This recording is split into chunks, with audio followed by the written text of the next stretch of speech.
Germany, February 1945. The sky is gray, heavy with snow and smoke. Below, a Luftwaffe airfield lies silent. Rows of Messerschmitts and Focke-Wulfs sitting motionless under sheets of frost. Mechanics move slowly between them, unaware that death is already on its way. From high above the clouds, a single P-51 Mustang breaks through the overcast. Its Merlin engine howls against the winter air. Inside the cockpit sits a 22-year-old American, the son of an Oregon farmer, hands steady on the stick, eyes locked on the specks below. He isn't supposed to be here. His formation turned for home 40 miles ago. Fuel is low, ammunition half spent. But the field below is filled with German fighters, grounded, waiting, and the thought of leaving them there feels impossible. He flips the safety covers off the gun triggers. Then, without radio call or warning, he rolls inverted and dives. The air screams around him. The trees blur past. At treetop height, he levels out and opens fire. 8 Brownings thundering in perfect unison. Flames ripple across the snow. Engines explode. Men scatter. In 15 minutes, he will destroy 30 aircraft and defy every rule of air warfare ever written. By 1944, the air war over Europe had turned into a relentless machine. A daily storm of bombers, fighters, and anti-aircraft fire stretching from the North Sea to the heart of Germany. It was a war fought not just for territory, but for dominance of the sky itself. Every morning, the silence over England shattered with the roar of engines. Hundreds of B-17s and B-24s lifted off from endless rows of airfields, great lumbering fortresses packed with bombs, heading toward the Reich. Their targets were the veins of Germany's war machine. Refineries, factories, rail hubs, and shipyards. But to reach them, they had to fly straight into hell. At 25,000 feet, waiting for them were the hunters, the Luftwaffe. Squadrons of Messerschmitt Bf-109s and Focke-Wulf 190s rose from hidden airfields, attacking from above and behind, their 20mm cannons shredding bomber formations like paper. Each daylight raid became a test of endurance, courage, and probability. For months, the losses were unsustainable. Entire bomber groups disappeared in the span of minutes. Crews went down over forests, towns, and frozen fields, leaving behind only black plumes and silence. The Americans had technology, but not reach. Their escort fighters, the P-47 Thunderbolt and P-38 Lightning, could protect the bombers only halfway into Germany. After that, they had to turn back. Once they did, the bombers were naked. It was in this desperate gap that men like the farm boy from Oregon would be forged. U.S. Army Air Forces needed a fighter that could go the full distance, from England to Berlin and back, and still fight. That aircraft arrived almost by accident. The P-51 Mustang, originally designed for the British, it became a masterpiece when engineers replaced its engine with the British Rolls-Royce Merlin. The result was a machine that could climb faster, fly higher, and range farther than anything before it. Over 1,600 kilometers on internal fuel, even more with drop tanks. In late 1943, the Mustangs entered service. By the start of 1944, they were escorting bombers deep into Germany and changing the war overnight. The Mustang's performance was unlike anything pilots had flown before. Its long-range endurance let it accompany bombers all the way to Berlin. Its speed and agility allowed it to engage and dominate the Luftwaffe's best. Soon, for every Allied plane lost, several German fighters fell. But superiority in the sky came at a price. The airmen who flew these missions lived on the edge of exhaustion. Many had only months of combat experience. Most were barely out of training before being sent to the front lines. Their average age was 21. They woke before dawn, flew through flak storms that turned daylight into fire, and came back changed. or not at all. Each mission demanded total focus, total nerve. They learned fast that the enemy was not just the Luftwaffe. It was fatigue, weather, malfunction, and luck. Flying in those conditions was mechanical and mental warfare at once. In that crucible, a certain type of pilot began to stand out. Not the most disciplined, but the most instinctive. The ones who saw danger and dove toward it. The ones who trusted feel over order. They came from every corner of America. Cities, farms, small towns.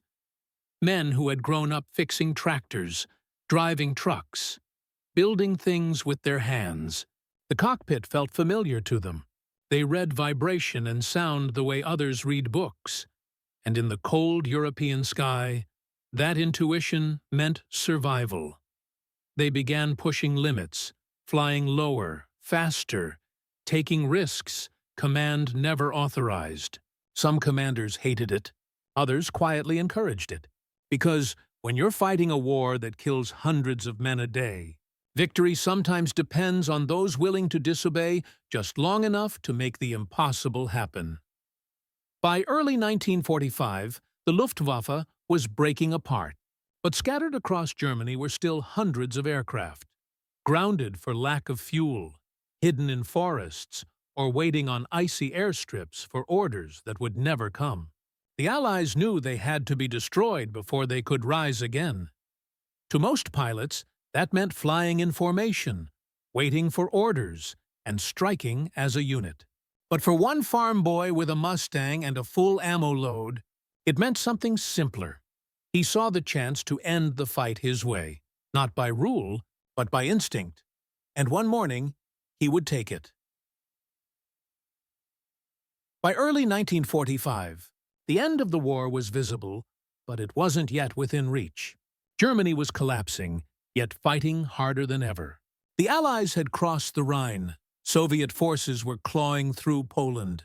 And above them all, the air war thundered on, day after day, sortie after sortie, like a storm that refused to die even when the sky was clear. The Luftwaffe, once the terror of Europe, was bleeding to death. It had lost tens of thousands of aircraft, and its best pilots long ago. Fuel was scarce, spare parts were gone, and the factories that once built Messerschmitts now lay in ruins, smoldering under the wreckage of Allied bombing. But even dying, it could still kill. When Allied bombers crossed into Germany, they were still met with flak thick enough to turn daylight into midnight. The Luftwaffe's remaining pilots, many barely trained, threw themselves into hopeless dogfights, sometimes ramming American planes in acts of desperation. On the ground, German mechanics hid surviving aircraft in forests, under camouflage nets, or inside barns, waiting for a final chance to strike. That was the war Jack Howard inherited. It was no longer about strategy. It was about endurance. He flew with the 354th Fighter Group, one of the first units to use the P-51 Mustang in combat. The men of the 354th were restless, proud, and utterly fearless. They had seen too many friends die to pretend caution was still a virtue. Howard had joined them late in the campaign. By the time he arrived in Europe, the sky was already littered with wreckage, Allied and Axis alike. He was 22, tall, quiet, with a farmer's stoic patience and a mechanic's intuition. He flew with precision, almost mechanically, but there was a wild edge to him, a need to fight, not just fly. In the cockpit, he came alive. The roar of the Merlin engine was music. The vibrations through the control stick were conversation. He treated the Mustang not like a machine, but like an animal, one that trusted him only as long as he respected its limits. But he also knew the truth. In war, limits kill. By the winter of 1945, the fighter sweeps had begun, small formations of Mustangs flying deep into enemy territory, hunting anything that moved. It was total warfare in its purest form. Trains, trucks, and convoys became targets. Bridges, factories, and fuel depots were fair game. If it supported the German war effort, it burned. The missions blurred together. Dawn takeoffs, frozen cockpits, endless hours scanning the ground for movement. Sometimes they came home empty-handed. Sometimes not at all. The men lived hard, flew harder, and stopped pretending the rules mattered. Officially, they were ordered to conserve fuel, avoid unnecessary risk, and stay in formation. Unofficially, every pilot knew the truth. Survival depended on initiative. Howard had seen it firsthand. The men who hesitated died. The ones who reacted without thinking often made it back.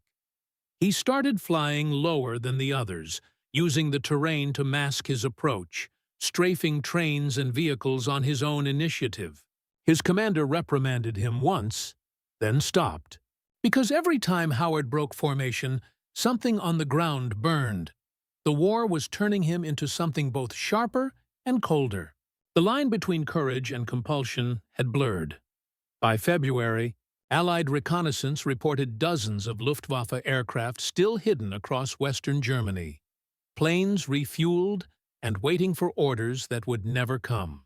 One such cluster was spotted near Bonn, parked on a snow-covered field beside a river. Headquarters planned to bomb it in 2 days, weather permitting. Howard saw the photos on the operations board. Neat rows of fighters sitting helplessly in the open. To him, it wasn't a target for bombers. It was a personal challenge. That night, he barely spoke. He studied maps, marked flight paths, fuel ranges, and landmarks.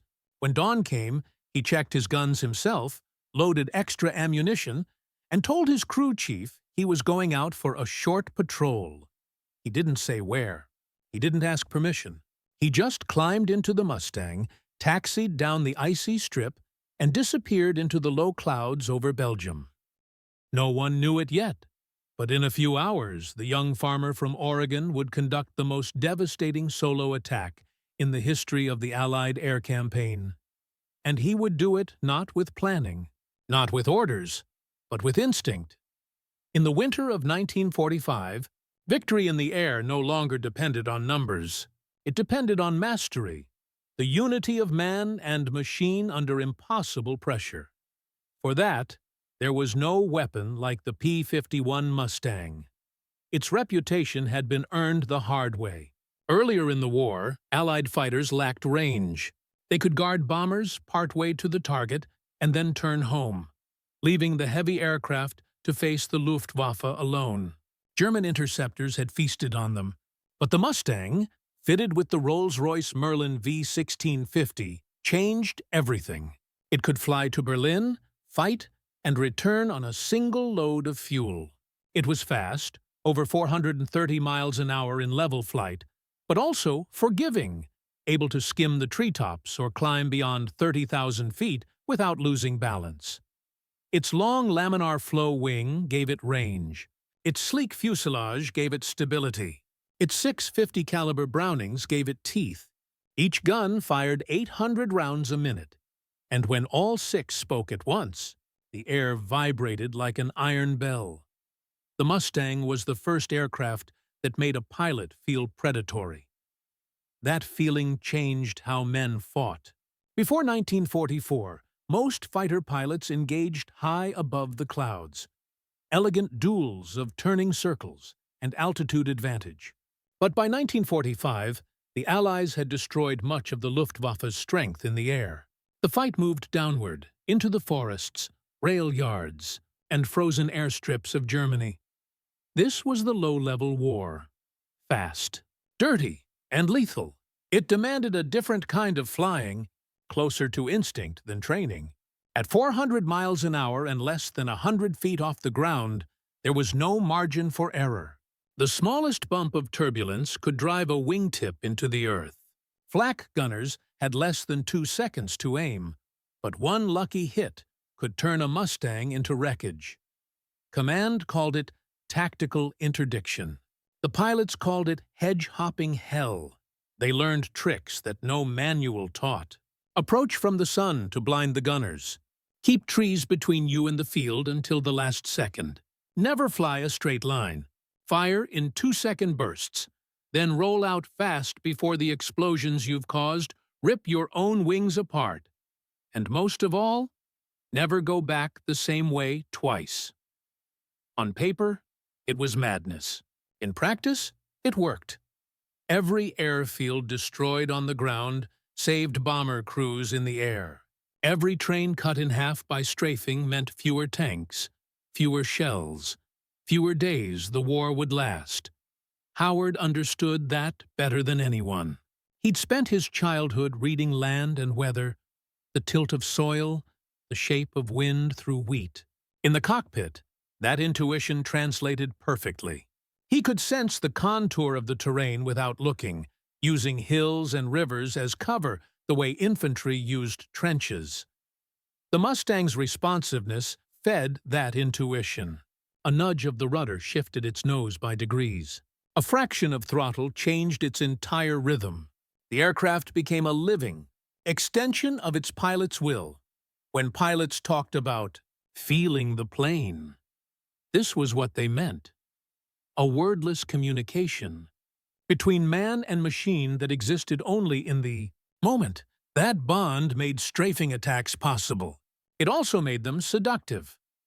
Once a pilot discovered that he could thread his Mustang through trees at full throttle and come out alive, it was hard to stop. The adrenaline was pure and addictive. Low-level fighters called themselves the buzzards. They flew below radar, hunted by sound, and left behind trails of smoke that marked another day survived. Howard's unit, the 354th Fighter Group, became famous for it. They perfected the art of destruction from 100 feet up. They didn't just destroy aircraft. They erased airfields. Their motto wasn't printed anywhere official, but everyone knew it. If it moves, it dies. Behind that grim humor lay mathematics. At 400 miles an hour, a P-51 covered nearly 600 feet a second. The pilot had a window of about 3 seconds to line up, fire, and escape. Every pull of the trigger had to count. For most men, that pressure was paralyzing.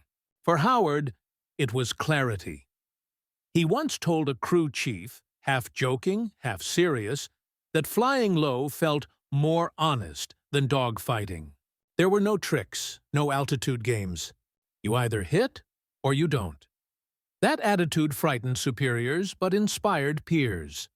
The war had bred too much caution. Howard's kind reminded everyone that aggression, used well, could end it faster. And it wasn't only Allied pilots who noticed. Captured German mechanics later admitted that the low-flying Mustangs terrified them more than bombers ever had. Bombers came by schedule. Fighters came by surprise. They appeared from nowhere, one recalled, and the earth caught fire. It was psychological warfare from the sky, shock and speed as weapons. And as the Germans retreated, hiding what was left of their air force, the Americans adapted again. They stopped waiting for orders and began hunting opportunity itself. That shift, from strategy to instinct, was the final stage of the air war's evolution. By February 1945, Howard had mastered it completely. He could sense targets before he saw them, knew when to dive, when to fire, when to pull away. It was skill born of repetition, and something more dangerous: belief. He believed that if you acted fast enough, fate couldn't catch you. That belief would carry him into his greatest triumph, and the moment that nearly killed him. By the last year of the war, the air war had stripped away nearly everything human from those who fought it, except instinct. Training manuals could no longer explain what kept pilots alive. Experience could, but experience was earned at a terrible cost. For most, survival became a kind of trance. You didn't plan, you reacted. Every sense narrowed until the entire world fit inside the curve of a gun sight. Men who lived like that too long began to change. They weren't reckless in the way civilians imagined. They weren't thrill-seekers or suicidally brave. They were tired. bone deep, soul deep tired. And that exhaustion sharpened their senses into something beyond rational. Fear didn't vanish. It became a tool. Jack Howard embodied that transformation. He wasn't a showman. He didn't strut on the airfield or brag in the mess. He flew quietly, precisely, with the same calm rhythm he'd once used to plow fields. But inside that calm lived a constant pulse, a readiness to react, no matter the risk. Other pilots said they could see it in his eyes before takeoff. Not recklessness, but focus so intense it bordered on detachment. He didn't hate the enemy. He didn't even think about them. He thought about geometry, angles, motion, the feel of his machine. That detachment was what command called discipline. But the truth was more complicated. Every mission began the same way. Briefing, coffee, banter, silence. Pilots studied maps they already knew by heart, memorized targets they might never reach, and exchanged jokes to keep the fear from settling in. No one said goodbye anymore. By February 1945, the 354th Fighter Group had lost dozens of men in as many weeks. Each empty chair at breakfast was a reminder that skill didn't guarantee survival. Luck ruled everything. That realization did strange things to young men. Some grew cautious, flying by the book, clinging to formation as if safety could be found in routine. Others, the Howards of the world, went the opposite way. If death was inevitable, then so was action. And in action, there was clarity. Low-level flying gave that clarity more than anything else. At treetop height, the sky disappeared. There were no clouds, no horizon, no escape, just movement. The roar of the Merlin engine was constant, the vibrations pulsing through the seat into the pilot's spine. Every small correction of the stick mattered. Every heartbeat felt amplified. That immersion, the total union of motion, danger, and control, created a psychological, state combat researchers decades later would call flow. It was the perfect balance between chaos and command. Howard lived there. He'd once said to a fellow, "Pilot that flying high-altitude escort felt like waiting to die." At low altitude, he felt alive. But there was a darker edge to that thrill. The deeper a pilot sank into that flow state, the less he cared about consequence. He stopped counting risks. He stopped caring about orders. He became a creature of the moment. Pure reflex, pure reaction. That mindset made men like Howard incredibly effective and terrifying to lead. Commanders respected results, but feared unpredictability. A rogue pilot could win battles, or vanish and take his plane with him. But by 1945, leadership quietly tolerated these rule breakers because they were achieving what doctrine could not. They were annihilating what remained of the Luftwaffe faster than any plan from headquarters. Every war breeds its heretics. In the air war over Europe, those heretics wore flight jackets and carried good luck charms, a photo, a coin, a scrap of metal from a fallen comrade's plane. Howard's lucky charm was a small metal cross he'd found in the wreckage of a downed Mustang months before. He kept it bolted near his gun sight, not out of faith, but superstition. If it stopped one bullet for him, he once muttered, maybe it'll stop one for me. That was how they lived, part logic, part ritual, all nerve. And beneath that veneer of calm efficiency was the unspoken fear that haunted every pilot. Not death itself, but the idea of failure. To die without firing a shot. To turn back when instinct said fight. To freeze, Howard didn't freeze. He couldn't. When he looked down and saw that German airfield near Bonn, lined with planes waiting for fuel, that same cold instinct that had kept him alive took over. He didn't think about orders or risk or the reprimand that would follow. He thought only of motion, the dive, the aim, the fire. In that moment, there was no difference between courage and defiance. The rules that defined the war stopped applying. He would act, because action was all he knew. And as his Mustang rolled into its dive through the clouds, that instinct, raw, fearless, and almost inhuman, would write his name into history. February 21st, 1945. Morning frost clung to the wings of the Mustangs lined up at Saint-Tron, Belgium. The air was still, thin, and painfully cold, the kind of weather pilots hated, because it gave the illusion of calm before every flight. At 0800 hours, the 354th Fighter Group took off into gray skies, their contrails fading into the overcast. The mission was routine, an escort run for bombers heading toward Cologne. It should have been uneventful. At least, that's what Command believed. High above the clouds, Jack Howard flew in the middle of his formation, silent on the radio, scanning the endless gray. He'd done this flight dozens of times.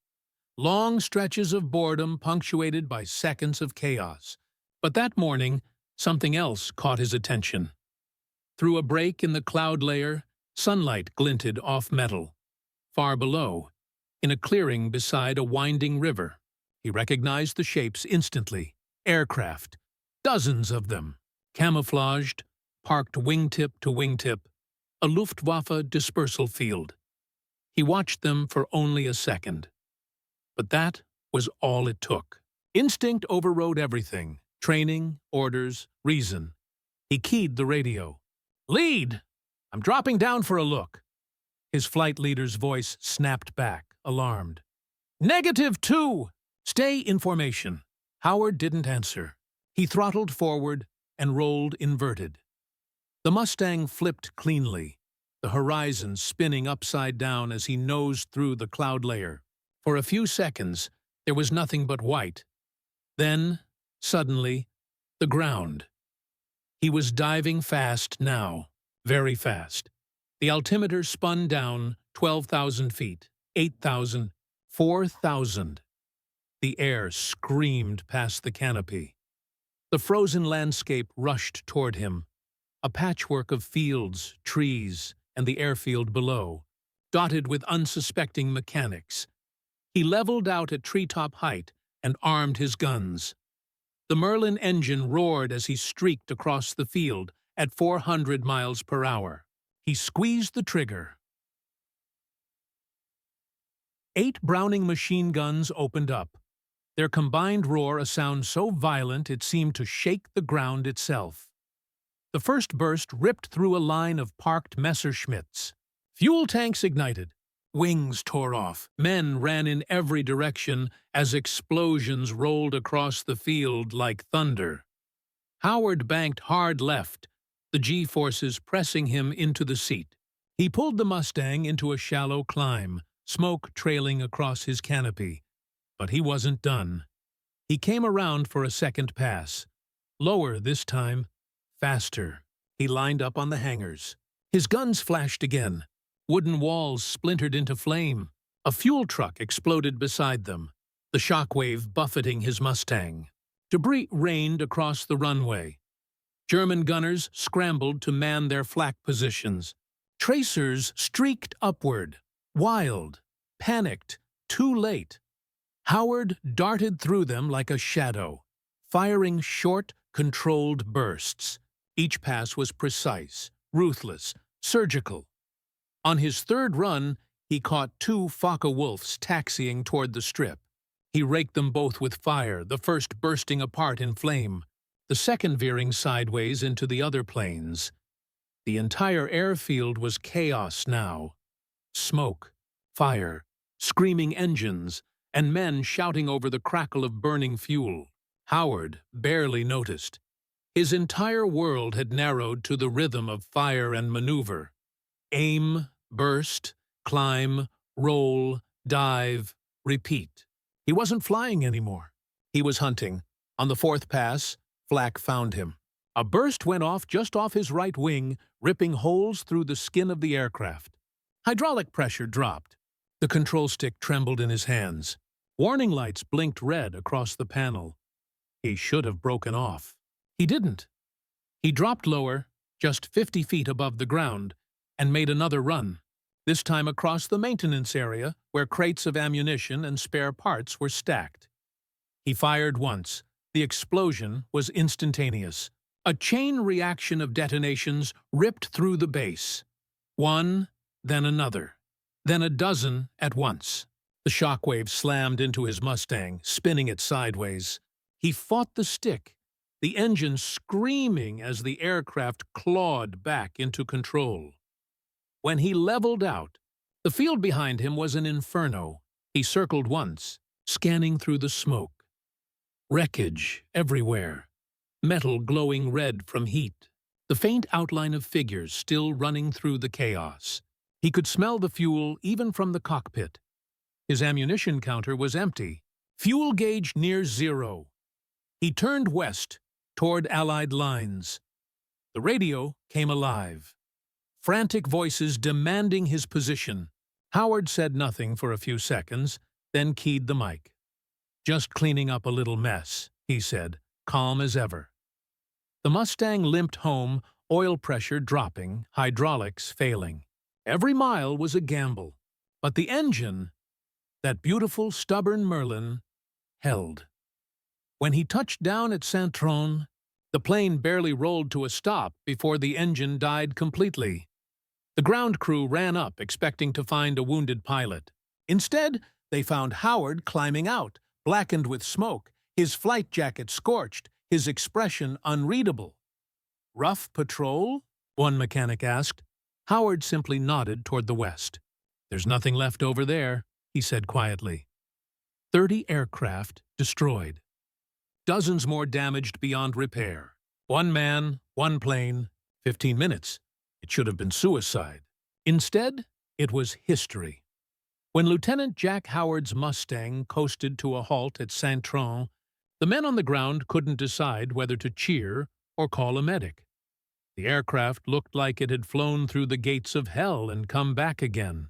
The right wing was torn open from flak. The fuselage was black with soot. Oil leaked from ruptured seals, streaking the tail like blood. There were holes where sunlight passed clean through the metal.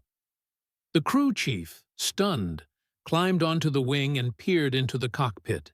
"How in God's name did you land this thing?" he muttered. Howard pulled off his gloves, his hands blistered from the stick's vibration, and passed down the gun camera. "Develop this," he said. "Then you'll see." He didn't wait for questions. He walked straight to the operations hut, silent except for the sound of his boots crunching over the frozen ground. Hours later, the first reel of gun camera footage flickered against the wall of a dimly lit tent. Officers crowded around, their faces pale from the cold, and soon from something else. The film showed a lone Mustang diving out of cloud cover. Then came chaos. Each pass was captured in stunning clarity. The strafing of the hangars, the exploding fuel trucks, the parked fighters erupting one after another. The ground seemed to disintegrate under fire. On one frame, the entire screen flashed white, the moment a bomb dump ignited. When the film ended, no one spoke for nearly a minute. A major finally exhaled. "How many?" The intelligence officer swallowed. 30 confirmed destroyed. Another 10 likely damaged. The room went silent again. On paper, it was one of the most effective single-pilot attacks in the history of the war. In reality, it was an act of complete insubordination. Howard had broken formation, violated orders, risked his aircraft, and entered hostile airspace alone. Actions that, by regulation, warranted court-martial. But how do you punish a man who has just destroyed half an enemy wing by himself? The official report, filed later that day, was almost apologetic in tone. Lieutenant Howard conducted an unauthorized solo attack on enemy air assets near Bonn. Results? Extraordinary. His commanding officer forwarded it up the chain with a note scribbled in the margin. Recommend leniency. Effectiveness exceeds expectation. The reel of film traveled next to the 9th Air Force headquarters, then to England, then to Washington. By the time it reached General Jimmy Doolittle, commander of the 8th Air Force, the story had already spread through every fighter group in Western Europe. Pilots whispered it in mess halls, in briefing tents, over the static of radios. The farm boy took out an airfield by himself. Doolittle watched the footage twice. He didn't smile. He simply said, "Keep him flying, but don't let anyone else try it." It was the military's quiet acknowledgement of a paradox, that disobedience, when paired with skill, could sometimes achieve what orders could not. Howard was summoned for debriefing. He arrived, calm as ever, still smelling faintly of burned oil and gunpowder. The colonel behind the desk didn't look up from the report. "You understand you violated direct orders?" "Yes, sir." "You understand that could mean court-martial?" "Yes, sir." The colonel finally looked up. "So why did you do it?" Howard's reply was simple, almost mechanical. "They were sitting there. I had ammo. Didn't seem right to fly home and leave them be." The colonel said nothing for a long moment. Then he signed the report and slid it across the desk. "Go get some rest, Lieutenant." That was the end of it, officially. Unofficially, the footage became legend. Pilots across Europe watched it before missions, studying his angles, his roll rates, the timing of his bursts. They memorized the way he used terrain for cover, the way he attacked from low diagonal approaches. Before long, a new phrase began circulating through the air groups: pulling a Howard. It meant diving on opportunity, breaking the plan when instinct promised a better one. Commanders discouraged the phrase, but they couldn't stop the mindset.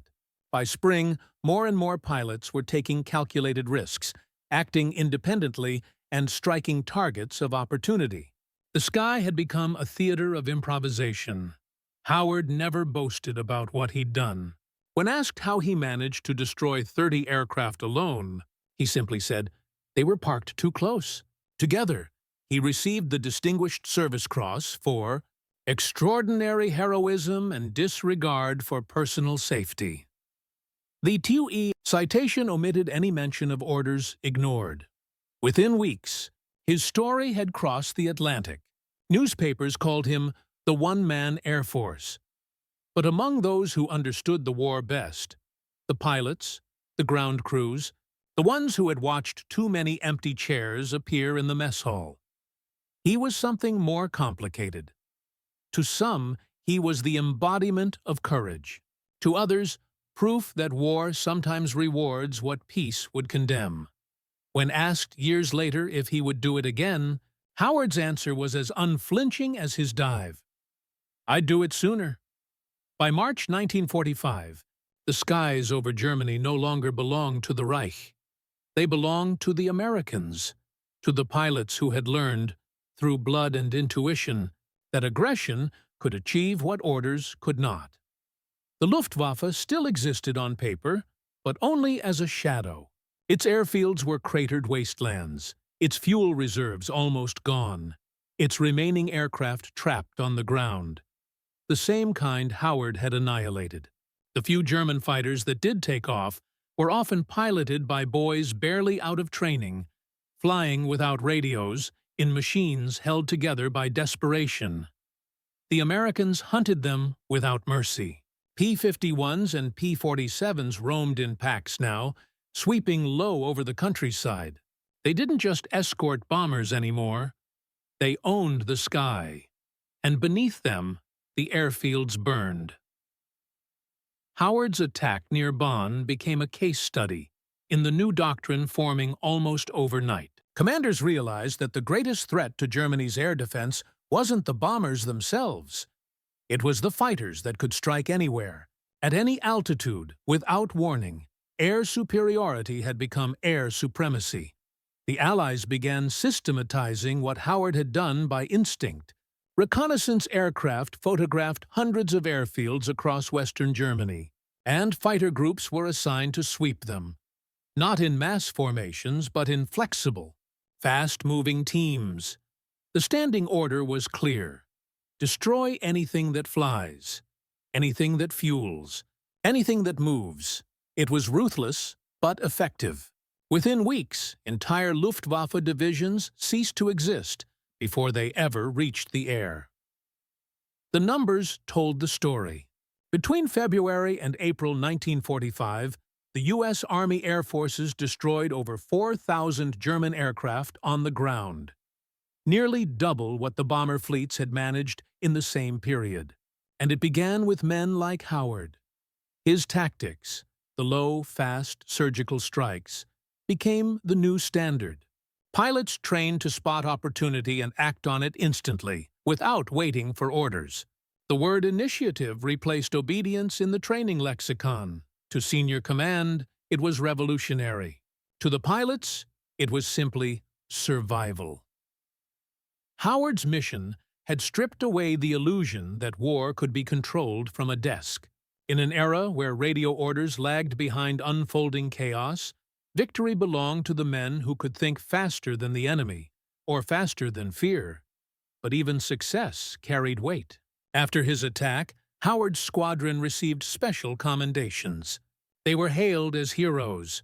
Yet privately, many felt hollow. They'd seen what total air supremacy really looked like. Strafed convoys, burning trains, empty villages. Every victory came with the smell of fuel and flesh. Howard never celebrated. He didn't speak about the mission again, not in letters home, not even to his closest wingmen. When they toasted him in the mess, he deflected with the same dry humor he always used. "Guess they parked too close together," he'd say. But his silence spoke louder than words. By the war's final months, the Luftwaffe was finished. Its last gasp, Operation Bodenplatte, the desperate New Year's Day 1945 counterattack, had ended in catastrophe. Hundreds of German planes were destroyed, most by the very kind of low-level defense Howard had pioneered. When the Allies crossed the Rhine, the skies above them were empty. No interceptors, no opposition, only the faint echo of engines and the ghost of an air force that had once terrified the world. For the men of the 354th, that emptiness was the proof of what they'd done, and the burden of it. They had won by abandoning the rules, and though it ended the war, it also changed how wars would be fought forever. Howard couldn't have known it at the time, but his dive through the clouds that February morning had rewritten military doctrine. From that day on, the most dangerous weapon in any cockpit would no longer be the aircraft itself. It would be the pilot's instinct. When the guns finally fell silent in May 1945, the pilots who returned home were not the same men who had left. They had seen the sky at its most magnificent, and its most merciless. For men like Jack Howard, there was no transition between war and peace. He went from flying 400 miles per hour through enemy fire to standing in a wheat field in Oregon, listening to wind rustle the crops. The silence was deafening. He tried to rebuild his life quietly, bought land, fixed engines, flew crop dusters, but whenever he heard the hum of a piston engine overhead, his head would lift, eyes searching the sky, as if expecting flak or tracers or something to dive toward. History would call him a hero. He never used the word. He'd done his job. Nothing more, nothing less. But the military remembered. In the years after the war, as the U.S. Army Air Forces transformed into the United States Air Force, analysts pored over thousands of combat reports, including Howard's. They weren't studying medals. They were studying patterns. One pattern stood out.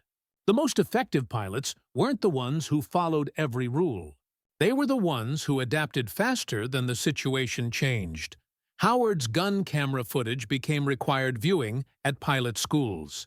His attack wasn't celebrated for its destruction alone, but for what it proved. That initiative, not obedience, was the ultimate survival skill. By the early 1950s, this idea became doctrine. Young jet pilots at Nellis Air Force Base were taught that victory in the sky depended on autonomous decision-making under dynamic threat. In simpler words, think for yourself, act fast, don't wait for orders. It was Howard's legacy in writing. Instinct turned into institution. The same philosophy rippled eastward. Soviet tacticians, studying captured Allied records, reached the same conclusion. Their new MiG pilots were trained not as followers, but as predators. Cold War dogfights, in Korea, then Vietnam, became contests not just of machines, but of minds. From the cockpit of the F-86 Sabre to the F-4 Phantom, every generation of American pilot carried traces of Howard's ghost. The idea that split-second intuition could outthink radar, outmaneuver missiles, and sometimes outlast death itself.